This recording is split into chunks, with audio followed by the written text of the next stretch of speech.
My name is Fred Foy. And I'm Cecily, and we are so excited to be part of the first Vero TEDx.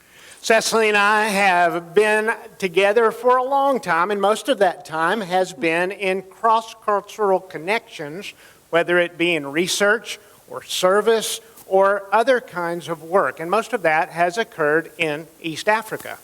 In fact, when Fred Foy and I first seriously started dating, and way before he asked me to marry him, he actually asked me the question, would you consider living in a dung hut in Africa? It worked. And we have been on a great adventure all over the world ever since, exhibiting a mission of care and service to others. We're so glad that we are able to share a little bit of that with you today as we think about what it is that our mission, our vision, and appropriate technology bring together for us. Our experiences really have challenged our outlook on technology and appropriate technology. And today we wanted to consider with you your mission and vision and appropriate technology. And one could argue that all people and organizations have a mission or a vision, and almost all of those also use technology in the process. Well, and technology can be enormously beneficial, as we've seen already in some presentations, but it can also be a hindrance to our mission and our vision and our ability to care for others. And that's a tension that we all need to deal with, and that's what we want to think about today. So what are we talking about when we talk about mission? Well, we think of a mission as that alignment of those things within us that are most important. Our passion, our abilities, our values, and our connection with the world around us. Your mission, when it's worthy of your most poignant energies, will take all of those things, put them together, and exhibit something that offers care and mutual benefit to yourself and to those around you. Well, I could agree with that.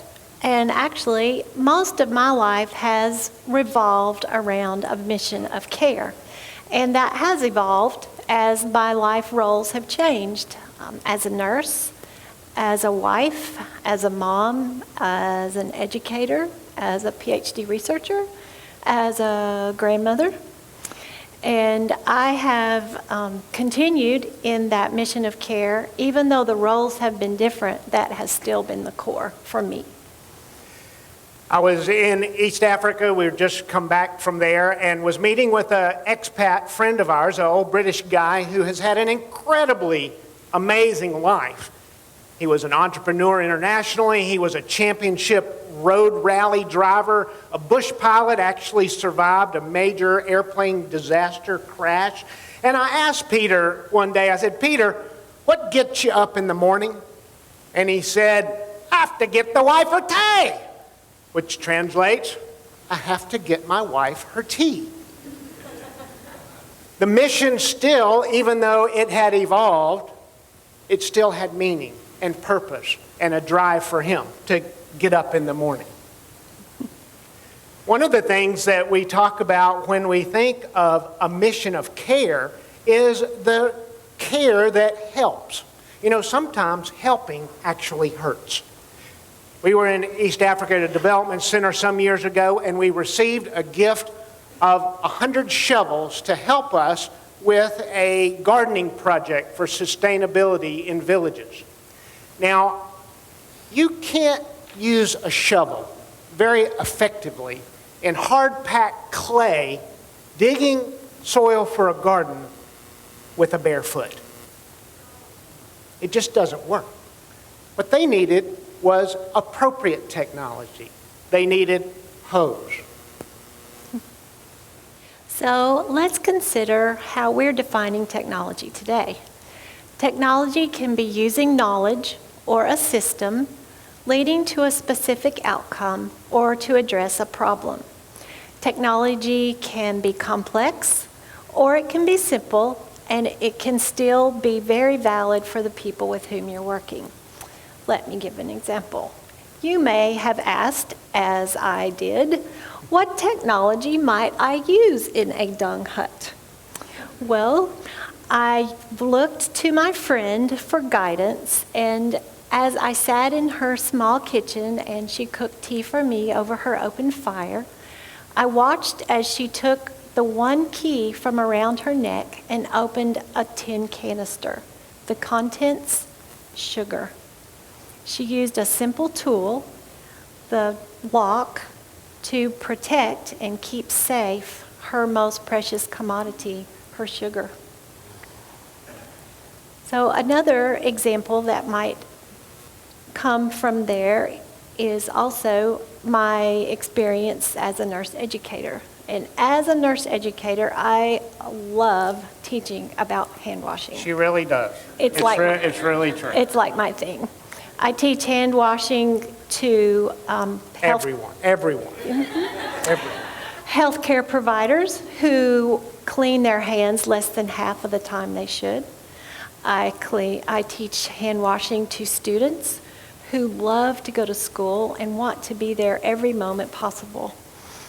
And if you use clean running water and soap, that combination can decrease absenteeism by GI illnesses alone for 60%.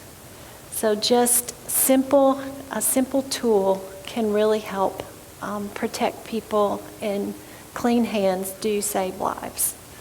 When we think of simple technology, I like to use the word appropriate technology. And when I'm thinking of appropriate technology, I'm thinking of the utilization of means that are accessible, that are affordable, and that are apprehendable by individuals or by communities towards the goal of solving a problem, creating a benefit, or advancing a goal. And while it's doing that, it takes into account the values of that community, the unique contextual cultural situation of that individual or community, and it validates that individual as a person or as a community. Well, for an example, I could bring up some more showings of hand washing. I think we've had enough on the hand washing. Okay, how about something else? Maybe a more poignant example closer to home. Have you ever thought about the lid on your toilet? I know that I've been trained to put it down. Well, what is the lid of the toilet? Why is it there?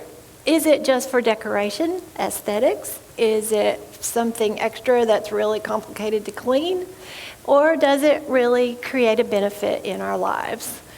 Well, if you flush the toilet with the lid up, there is a spray called the toilet plume.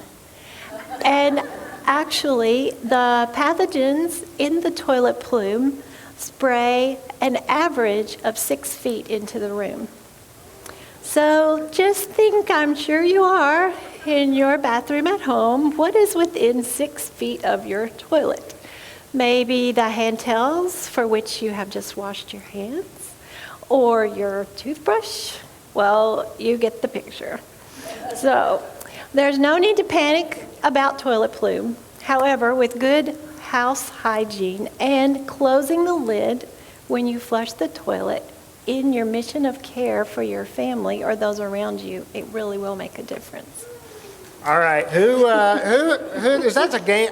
There's a nurse That's out a game changer. Who's going to move their toothbrush when we're done? I think I am. Oh my gosh. Well, speaking of toothbrushes and appropriate technology, think about how other people use technology to clean the pearly whites. Maasai people have traditionally used a stick from the Olaleshwa tree carved out so that it releases the fragrant oils and the rough edges of the bark to keep their teeth clean and their gums healthy. Now, if I were to introduce a toothpaste and a toothbrush to that community which has no access to clean, potable running water, can you imagine what the health care impact would be on that community? So appropriate technology is something that we simply say it can really help us when we try to help others to think about what it is that is technologically appropriate for the context in which we find ourselves living and serving. I do think it's also important to think about the cost of technology. A Maasai mama might look at her phone maybe once a week to check messages or to see if I have WhatsApped her maybe. And a Maasai Moran might check his phone several more times a week because he's able to be more near electricity and charging possibilities. But social media, the global statistics show that globally, time spent on social media is about 2 hours and 24 minutes a day. Those statistics are factoring in if you begin your social media time at age 10 and complete it at your lifespan time of 72 years old, you've spent about 6 years and 8 months of your lifetime on social media. That's about 10% of your life. Wow. That's a big cost. It's no wonder that a couple of our founders of two of the largest technology companies in the world severely limit their children's screen time. Today we want to think about technology, how it's appropriate, and how our mission can connect with those things. We want to encourage you today to consider or reconsider your mission. Everyone has one. That thing that drives you, your passions, your vision, your abilities, your values, and how it can connect with the larger community. And to critically evaluate your own or your organization's use of technology and to see how those two things can connect in service to the world. Might be good here to paraphrase Frederick Buechner, who said, "The place where you belong is the convergence of the world's deepest need and your greatest passion." You know, each of us, all of us, can make a difference in this world. Each of us has that power. It may not be for millions or hundreds, but I and you can change the world for one person. And if you and you and you and we all join together for doing that thing, we can make a powerful impact. So we are here today to encourage you to combine those things in your service, in your life, in your families. And as you do, you will make a difference. Thank you. Thank you.